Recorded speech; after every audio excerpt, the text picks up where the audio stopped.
Our very first, this is our logo.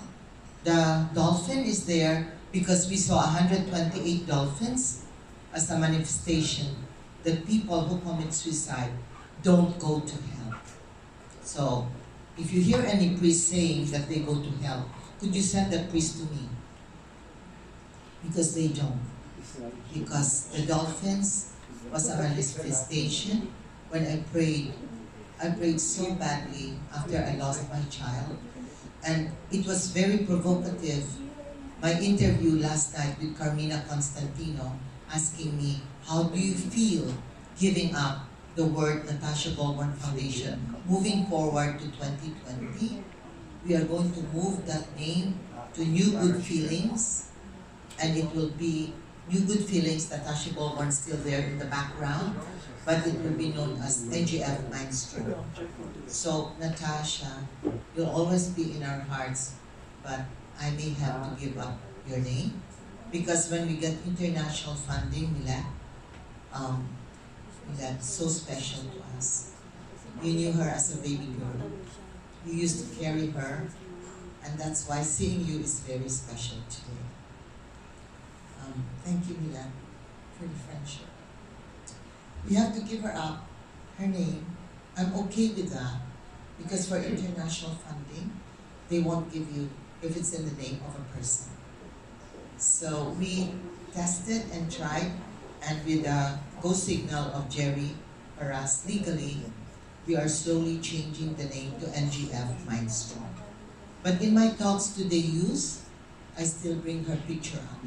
And when I asked the youth 8 years ago, when the bank said, I will not be able to give you any money unless you change the name, I asked 5 schools to vote, and they didn't want me to remove the Natasha Goldborn Foundation. So we kept it for another 10 years. Today, as we celebrate 13th year, September was our 13th year, I would like to say, moving forward is a new chapter. And having all these beautiful people here, it's a new chapter, Ed, for us. It's a very new chapter. Thank you for being in our lives. And so, I'd like to introduce you to our chairman to talk about Hopeline. We have so many programs for Mindstrong, but the one that's tried and tested is the peer counseling, which I would like to share with many schools. And the other program is Wellness Emotional Resilience. It took us 3.5 years to do that. It will roll out in the ed, but now we'd like to try it, hopefully with a university and a school like De La Salle, because it's for grade 4 to 12. In Tagalog, we did it, Tony, now we're rolling it.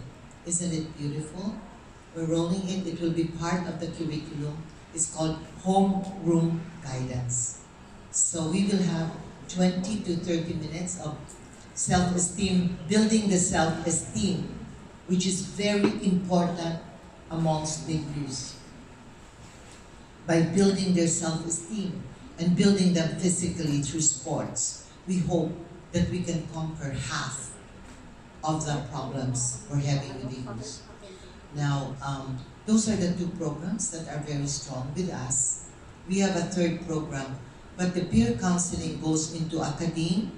It is now going to be introduced to the corporate world with the help of Lourdes Felicino, who also has her foundation. So we will slowly pilot it in the corporate world. What I have put in the back burner, and I'm sorry I had to do it, Jimmy, because our relationship spanned 13 years ago when you funded us with 10 tickets to go to Hong Kong. We had 780 OFW who cried on the chest of Ricky Soler. So he had lipstick and tears and a little bit of sniffle on his t-shirt. And that's also happened to Cornelio Banaam, Dr. Corny Banaam. And so we will have to put that in the back burner, and we'll do that in 2021. Because right now, the program with Tutsi that she'll get involved with, and the program with our new Miss Ambassador of Hope, Sheila Suntay, it will be towards the youth in the academe and the out-of-school youth, including them ed. So that's our program for 2020. But of course, we will listen to all the needs of whoever can help us. We would like now to introduce Mr. Julio, not Iglesias, but he can sing. He can sing. If you twist his arm, he'll sing. He owns a band, and I don't know, he did something with the oldest galleon ship, and I don't know, this man is a dreamer, is an idealist with a big X factor. June C., may I call you up now to explain about the Hopeland. Thank you, Jean. Jean kind of exaggerates things, but she weaves beautiful stories. No? We were supposed to have a program where she was supposed to talk about NGF, but I think she got carried away. So maybe I'll just kind of fill in some of the things that were supposed to be said. But anyways, just first to start by being a little bit more formal, I want to first welcome you to today's press launch of NGF Mind Strong. As Jean said, we're renaming the foundation NGF Mind Strong. And we have, of course, a new set of board of trustees. Jean still being there as the founding president. I volunteered to be a chairman. She asked me, she put my leg and asked me to be chairman. We have Carlos Abad, who handles finance, Jeffrey Paulino, a volunteer who's also going to handle a lot of our marketing efforts. Dr. Romy Enriquez, who could not come today, is going to head the medical advisory part of this board of trustees. I am here today because essentially I also have suffered from depression myself over the last 3 years, and I just got over it this year with God's grace and of course the loving support of my wife Pia and my family, my children, my parents, my siblings, and even my employees, because I run a company. They patiently allowed me to go through my depression, to now be able to recover from that, and being here today is to be the chairman of this Depression Foundation. I also lost a sister due to depression about 12, 14 years ago. That's how I met Jeannie, and we started Hopeline together because I wanted to do something for depression. So here we are today, talking about NGF Mind Strong and asking for your help, because depression and suicide has become a really national mental health issue in this country.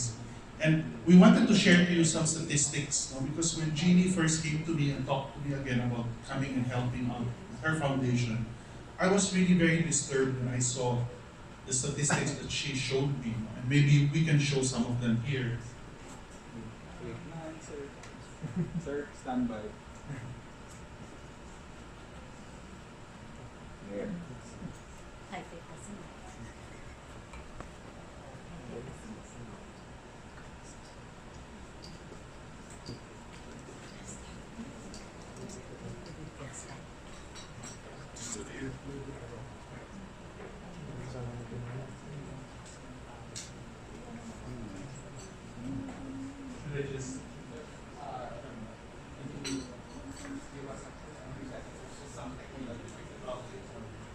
So essentially, maybe I'll read through some of them just so that you have a kind of a background about it. The sad truth is that depression is now the leading cause of disability worldwide, affecting more than 300 million people. In the Philippines, we have about 3% of our population who are suffering from depression, so that makes about 3.3 million Filipinos. What's disturbing about it is that we used to be the last in terms of depression incidents about 10 years ago, but we have now become one of the fastest rising.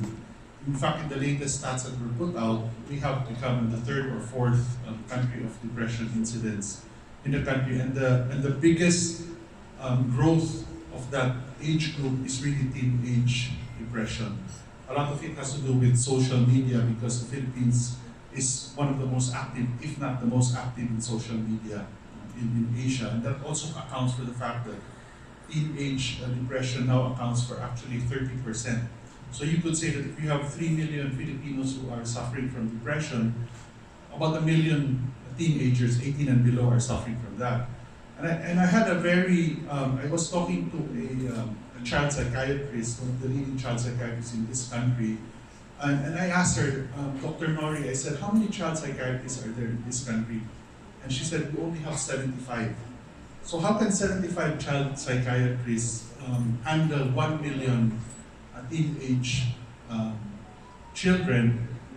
I mean, it's just a staggering problem to think about. And she went on further saying that there are more adult psychiatrists, there are about 600 of them in this country, and yet only 600 are really professionally prepared to handle 2 million adult depressed people. And depression is, of course, the leading cause of suicide in this country, so it's very much linked together. So, as a foundation, we made our plan and we said, how can we best address this growing issue of depression and suicide? One is through Hopeline, because Hopeline is the only 24/7 hotline, so it's the first response for people who are suffering from depression and suicide to call. But beyond that, so our plan this next year is really, as maybe as they are putting up the slides on depression, maybe I'll just talk a little bit about the programs we have lined up for next year and moving forward. Is we want to concentrate on two things. The first is Hopeline. How do we scale up Hopeline? We have 20 responders now, but because of the enormity of the problem, we want to increase this number further and do more. Because right now it's just calling in, we just receive calls. But we find out, I mean, the latest issue of Time magazine, I was in the plane coming in today, and I read the latest issue which is about health. And it talked about suicides, that the most effective way actually to stop suicide was really to reach out to the people who are suffering from depression or who are suicidal, and make sure that you're always in touch with them. So one of the things that we want to add as a feature is to also call back, to be able to, because right now we're just generating statistics. We get 80 calls a day. But what we'd like to do is, since we are overwhelmed, what we'd like to do is when we get these calls, we'd also like to be able to find out who are the most, the situation being so bad that we need to really be in touch with them all the time, because this is still found to be the most effective way of stopping them from committing suicide. So Hopeline is going to be a very important platform for us. The second, which Jean touched a bit, was about Mindstrong. So Mindstrong is really a training program that and that's why Jean talked about our partnership with De La Salle University, which we're very excited about, is to come up with more training programs to really reach out to guidance counselors. Because we feel that guidance counselors in schools, both public and private, are going to be the first responders to provide peer counseling to address this growing problem of teenage depression. As I said, there are only 75 child psychiatrists in the country, so there's not enough professionals who can handle this problem. So as we create more awareness about depression to the teenage kids and also to their parents, the first thing they're going to ask is, where are we going to run to if we're faced with this? So we want to build more training programs with guidance counselors. With private schools, we feel that almost all private schools do have their own guidance counseling. The problem we have is with the public sector. There's about 25,000 public schools in this country, and only 800 of those 25,000 have actually a semblance of a guidance. They're not even guidance counselors, they're just what we call a guidance coach, because you need a master's degree to be a guidance counselor. So it's just so overwhelming. So we're also finding our ways to create a program to reach out to the LGUs and to see how we can work with the LGUs to also build a counseling system so that public school kids who are suffering from depression can go to their local health centers and have some form of first response for counseling. So we have so much to do. I think I was telling Jean that we do have a very big vision of what NGF should do, and I don't think that we can address all of these issues. We need the support of everybody, and that's why I thank the press for being here today, so that we can also reach out and we do have numbers and to call out for people to donate. We're also very, very fortunate to have already on board some strong partnerships from corporations. One is with Globe Telecom. They have committed to support NGF Mindstrong. The other one is also Smart Telecoms. I was remembering Ernest who was telling me that, I was saying, Ernest, can you support us? And he said, yes, of course we will support you. And I said, what if I also ask support from Smart, your competitor? And he said, June, this is a problem that there should be no competition. We should all work together. So I want to thank Smart and Globe for signing in to be part of this whole journey with us. Lifeline, of course, is also here. We do have also some of our artists who have been here. I think Jean mentioned some of them. One of them is here, is a very young artist who I admire very much, Eddie Dancel.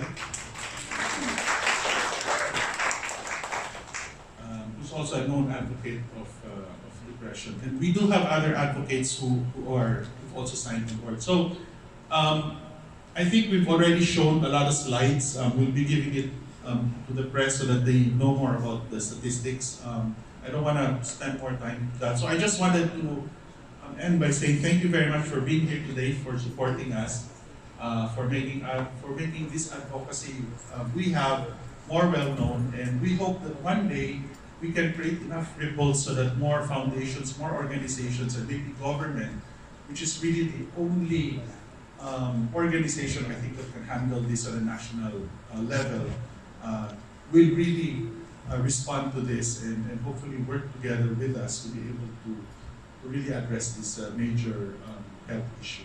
Thank you very much, and God bless us all.